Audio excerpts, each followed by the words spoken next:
ॐ नमो भगवते वासुदेवाय। श्रीसत्यनारायणाष्टकम्। आदिदेवं जगत्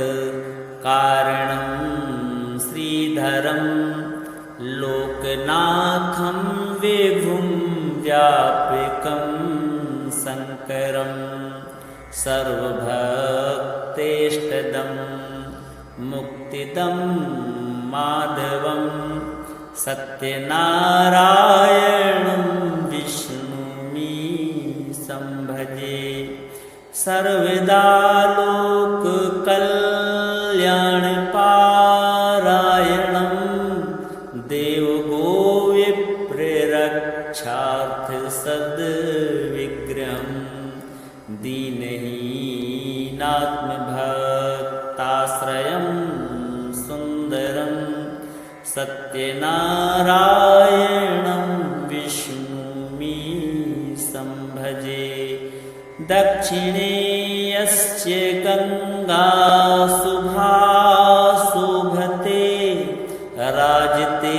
सा रमा यस्य वामे सदा यः प्रसन्नाननो भाति भव्यश्च तं सत्यनारायणं विष्णुमि संभजे। संकटे संगरे यं जनः सर्वदा स्वात्मभिनाशनाय स्मरेत् पीडितः पूर्णकृत्यो भवेद् यत्प्रसादाच्युतं सत्यनारायणं विष्णुमि संभजे। वाञ्छितं दुर्लभं यो ददाति प्रभो साधवे स्वात्मभक्ताय भक्तिप्रियः सर्वभूताश्रयं तं हि विश्वम्भरं सत्यनारायणं विष्णुमि संभजे। ब्राह्मणः साधु वैश्यश्चेतुङ्गध्वजो ये भवन्विश्रुता यस्य भक्त्यामरा लीलया यस्य विश्वं ततं तं विभुं सत्यनारायणं विष्णुमि संभजे। येन चाब्रह्मवालतृणं धार्यते सृज्यते पाल्यते सर्वमेतज्जगत् भक्तभावप्रियं श्रीदयासागरं सत्यनारायणं विष्णुमि संभजे। सर्वकामप्रदं सर्वदा सत्प्रियं वन्दितं देववृन्दैर्मुनीन्द्रार्चितं पुत्रपौत्रादिसर्वेष्टदं शाश्वतं सत्यनारायणं विष्णुमि संभजे। अष्टकं सत्यदेवस्य भक्त्या नरः भावयुक्तो मुदा यस्त्रिसन्ध्यं पठेत् तस्य नश्यन्ति पापानि तेनाग्निना इन्धनानीव शुष्काणि सर्वाणि वै। आदिदेवं जगत् कारणं श्रीधरं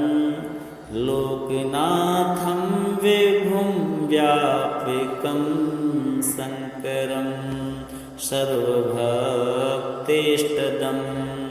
मुक्तिदं माधवं सत्यनारायणं विष्णुमीशं भजे सत्यनारायणं विष्णुमीशं भजे आदिदेवं जगत् कारणं श्रीधरं लोकनाथं विभुं व्यापकं शङ्करं सर्वभक्तेष्टदं मुक्तिदं माधवं सत्यनारायणं विष्णुमीशं भजे सर्वदा लोककल्याणपारायणं देवगोविप्ररक्षार्थसद्विग्रहं दीनहीनात्मभक्ताश्रयं सुन्दरं सत्यनारायणं विष्णुमीशं भजे दक्षिणे यस्य गङ्गा शुभा शोभते राजते सा रमा यस्य वामे सदा यः प्रसन्नाननो भाति भव्यश्च तं सत्यनारायणं विष्णुमीशं भजे संकटे संगरे यं जनः सर्वदा स्वात्मभीनाशनाय स्मरेत् पीडितः पूर्णकृत्यो भवेद् यत्प्रसादाच्युतं सत्यनारायणं विष्णुमीशं भजे वाञ्छितं दुर्लभं यो ददाति प्रभुः साधवे स्वात्मभक्ताय भक्तिप्रियः सर्वभूताश्रयं तं हि विश्वम्भरं सत्यनारायणं विष्णुमीशं भजे ब्राह्मणः साधु वैश्यश्चेतुङ्गध्वजो ये भवन्विश्रुता यस्य भक्त्यामरा लीलया यस्य विश्वं ततं तं विभुं सत्यनारायणं विष्णुमीशं भजे येन चाब्रह्मवालतृणं धार्यते सृज्यते पाल्यते सर्वमेतज्जगत् भक्तभावप्रियं श्रीदयासागरं सत्यनारायणं विष्णुमीशं भजे सर्वकामप्रदं सर्वदा सत्प्रियं वन्दितं देववृन्दैर्मुनीन्द्रार्चितं पुत्रपौत्रादिसर्वेष्टदं शाश्वतं सत्यनारायणं विष्णुमीशं भजे अष्टकं सत्यदेवस्य भक्त्या नरः भावयुक्तो मुदा यस्त्रिसन्ध्यं पठेत् तस्य नश्यन्ति पापानि तेनाग्निना इन्धनानि शुष्काणि सर्वाणि वै आदिदेवं जगत् कारणं श्रीधरं लोकनाथं विभुं व्यापकं शङ्करं सर्वभक्तेष्टदं मुक्तिदं माधवं सत्यनारायणं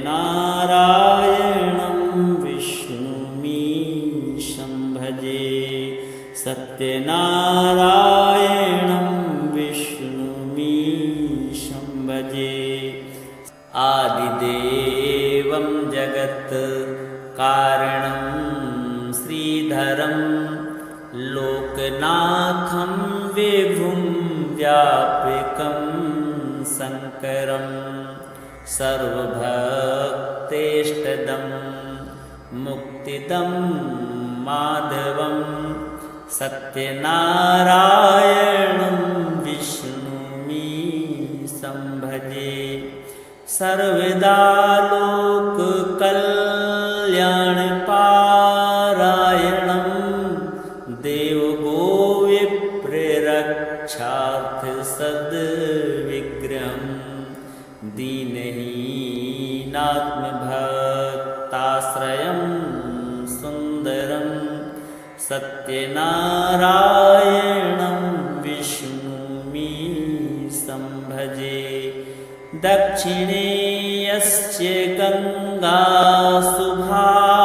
शोभते राजते सा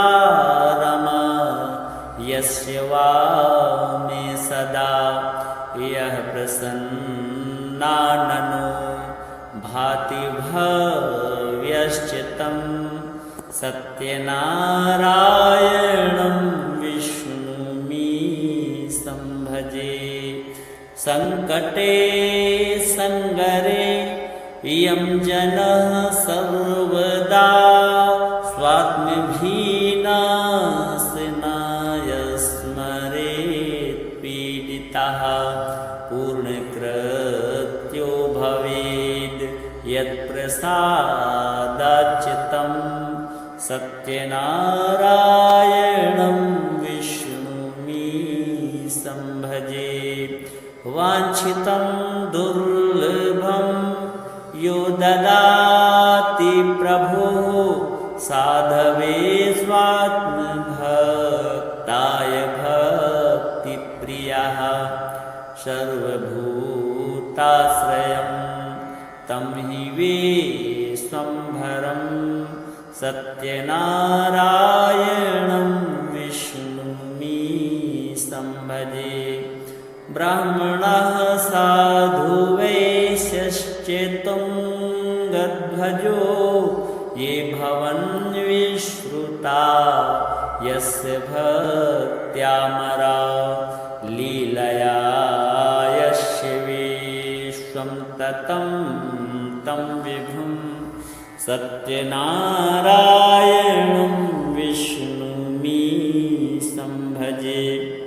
येन चाब्रह्मवालतृणं धार्यते सृज्यते पाल्यते सर्वमेतज्जगत् भक्तभावप्रियं श्रीदयासागरं सत्यनारायणं विष्णुमीशं भजे सर्वकामप्रदं सर्वदा सत्प्रियं वन्दितं देववृन्दैर्मुनीन्द्रार्चितं पुत्रपौत्रादिसर्वेष्टदं शाश्वतं सत्यनारायणं विष्णुमीशं भजे अष्टकं सत्यदेवस्य भक्त्या नरः भावयुक्तो मुदा यस्त्रिसन्ध्यं पठेत् तस्य नश्यन्ति पापानि तेनाग्निना इन्धनानि शुष्कानि सर्वाणि वै आदिदेवं जगत् कारणं श्रीधरं लोकनाथं विभुं व्यापकं शङ्करं सर्वभक्तेष्टदं मुक्तिदं माधवं सत्यनारायणं विष्णुमीशं भजे सत्यनारायणं विष्णुमीशं भजे आदिदेवं जगत् कारणं श्रीधरं लोकनाथं विभुं व्यापकं शङ्करं सर्वभक्तेष्टदं मुक्तिदं माधवं सत्यनारायणं विष्णुमीशं भजे सर्वदा लोककल्याणपारायणं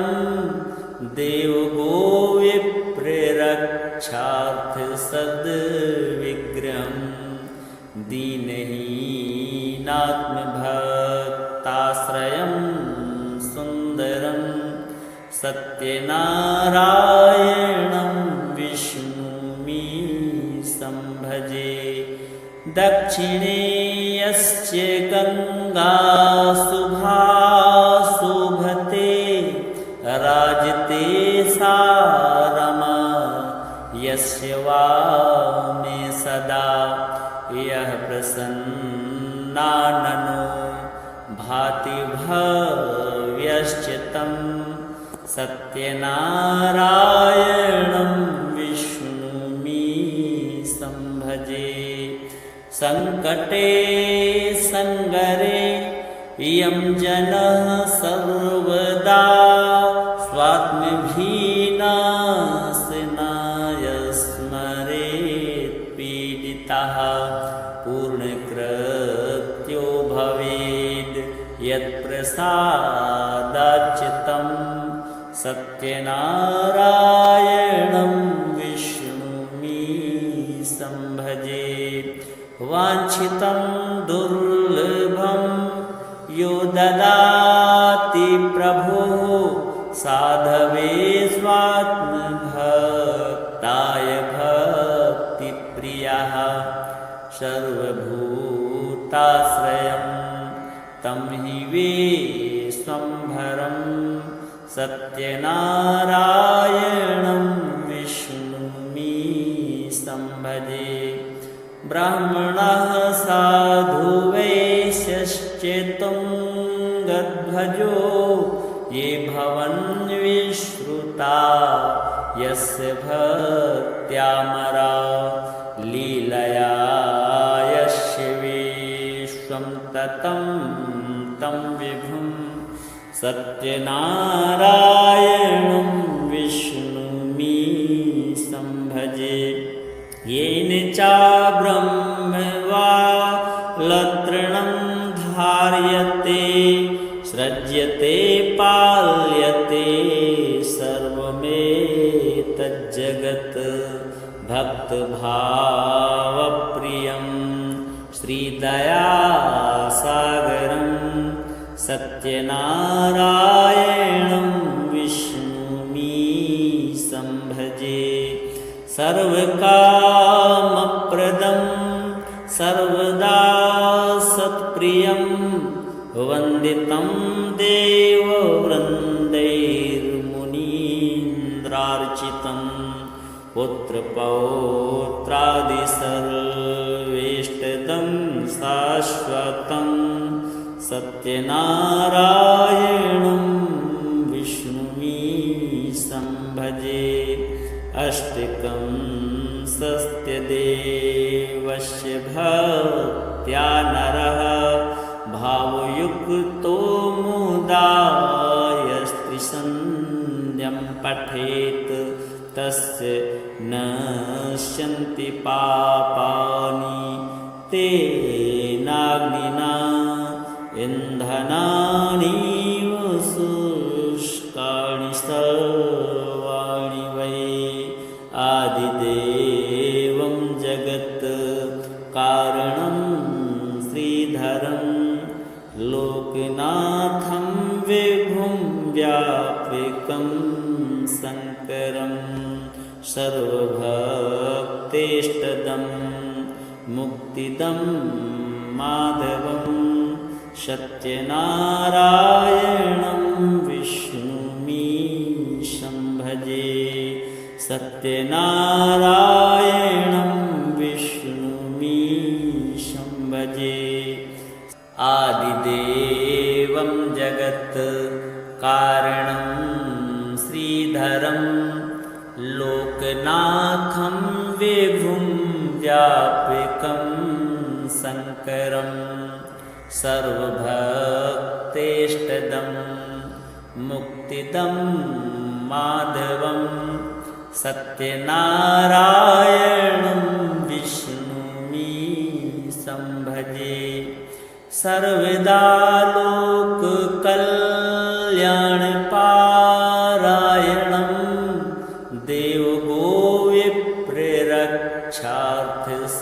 देवगोविप्ररक्षार्थसद्विग्रहं दीनहीनात्मभक्ताश्रयं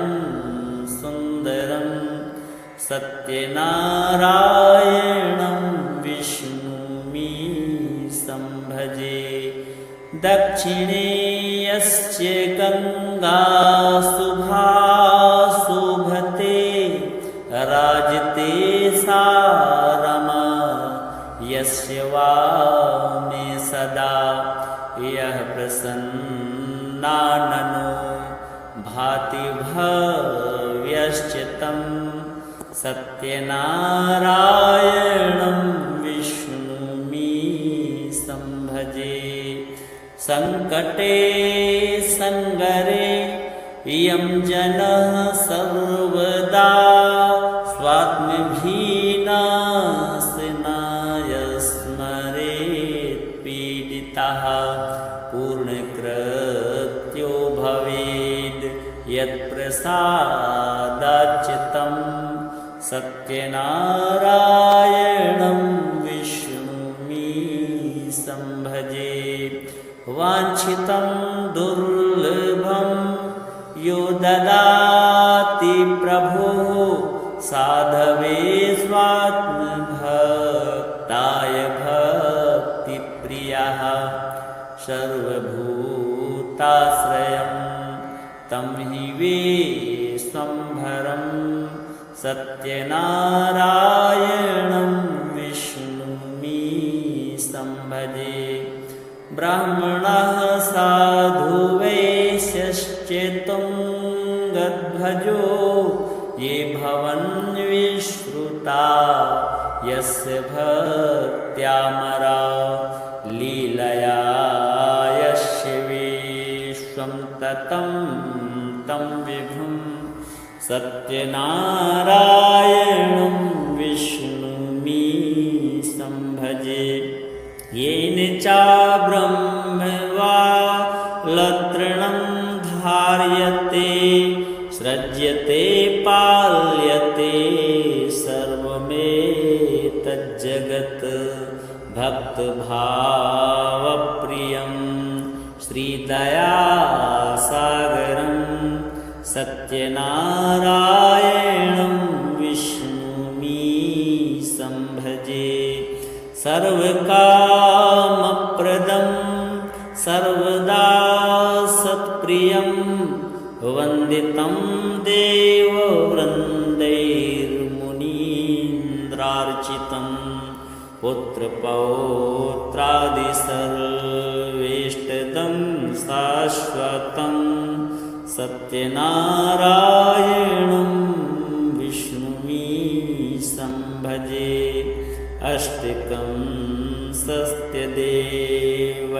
भक्त्या नरः भावयुक्तो मुदा यस्त्रिसन्ध्यं पठेत् तस्य नश्यन्ति पापानि तेनाग्निना इन्धनानि शुष्कानि सर्वाणि वै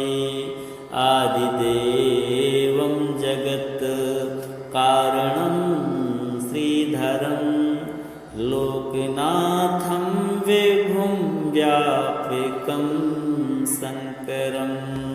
सर्वभक्तेष्टदं मुक्तिदं माधवं सत्यनारायणं विष्णुमीशं भजे। सत्यनारायण